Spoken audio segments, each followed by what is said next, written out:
this is Psycho Santa, aka Paul Skelton. I've penciled in a page of Monotone's black and white world here. So I did change up some of the buildings. I altered them around a bit because I thought it was a bit uniform, the original sketch. It's the same buildings repeated over and over.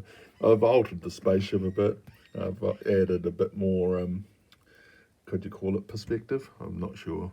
It's crazy checkerboard effects going all over the place. But yeah, so this is the third page. There's my robot police officer. MEZO, you know, he's got a lot of scales and a lot of little details. Maybe I should try and simplify him a bit more. But hey, I quite like it. He's got spikes and things, and yeah, okay. So that's what I've been working on today. Psycho Santa again. Okay, so I've done another page today.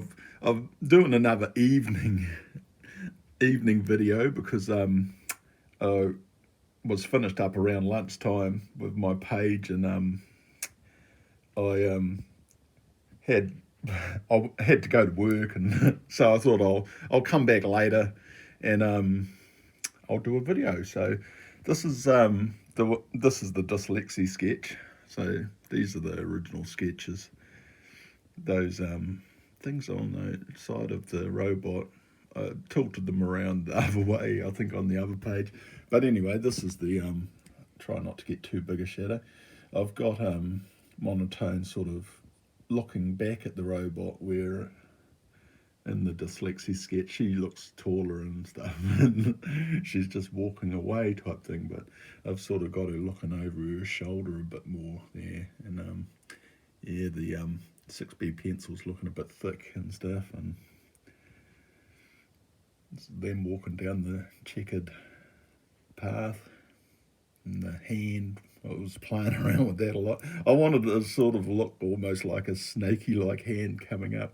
What are they type thing? What is that type thing? So, and this is the eyeball thing starting. Hurts my eyes.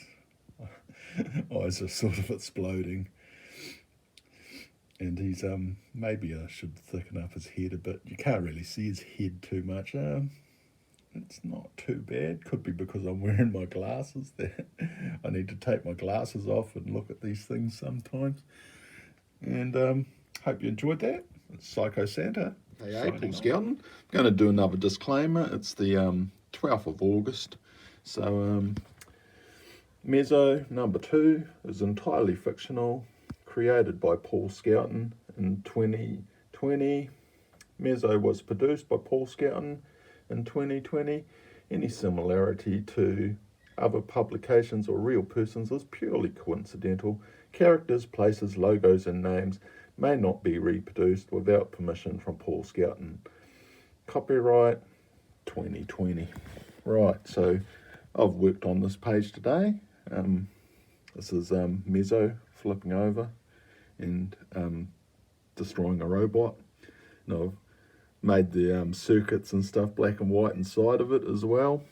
And I've got this pointing roadway which sort of points back to the next page, and then I've got people pointing back up and pointing back at this page. So whether that's a good thing or not, or people will just go round and round in a circle, hey, at least I'll keep looking at the pictures. But I quite liked the composition of that, but it's really pointing in the wrong direction. But hey, at least it points back to another page.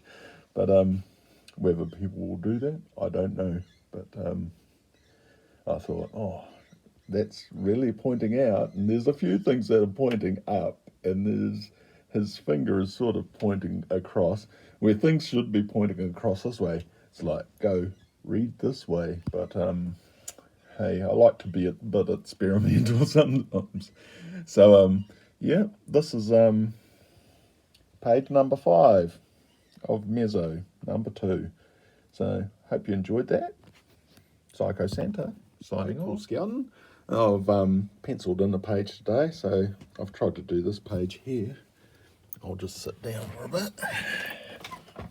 See if I can get a bit closer. Anyway, I've pushed his arm back a bit there, where I had it more forward in this one. So yeah, I've got it coming from a distance more, and I've gotten a bit closer with this image, which hopefully you know that's the robot behind it, monotone there. So he's smashing his fist into it.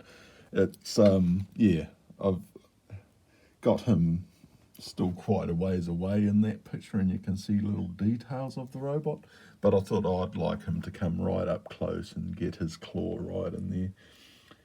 And some of these others are similar to the picture, but that one I've extended his claw out a bit more, and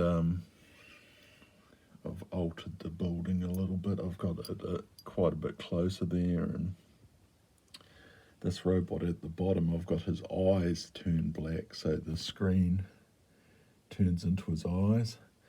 I wasn't really a big fan of Jack Kirby sort of technology and art and stuff, but you've got to still say he's one of the most creative guys in America type thing, for the amount of superheroes and stuff and ideas he created.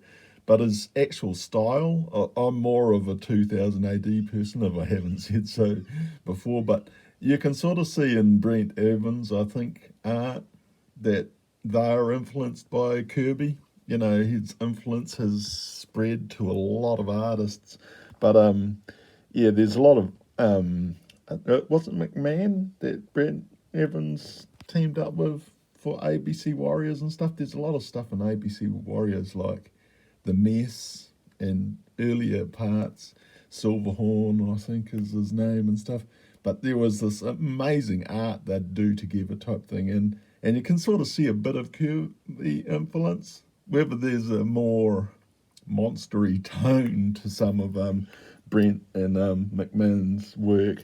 You know, some of the early Judge Dreads were done by McMahon, and yeah, I'm more of a fan of that style of art type thing. Whether this is something totally different again, you know, I've got these black and white robots, you know. So when you're talking to Jack Kirby and his futuristic cityscapes and weird technology and stuff, but so I've got these black and white things all over the place, and hope you've enjoyed my rant for today. There you go. Psycho Santa signing off.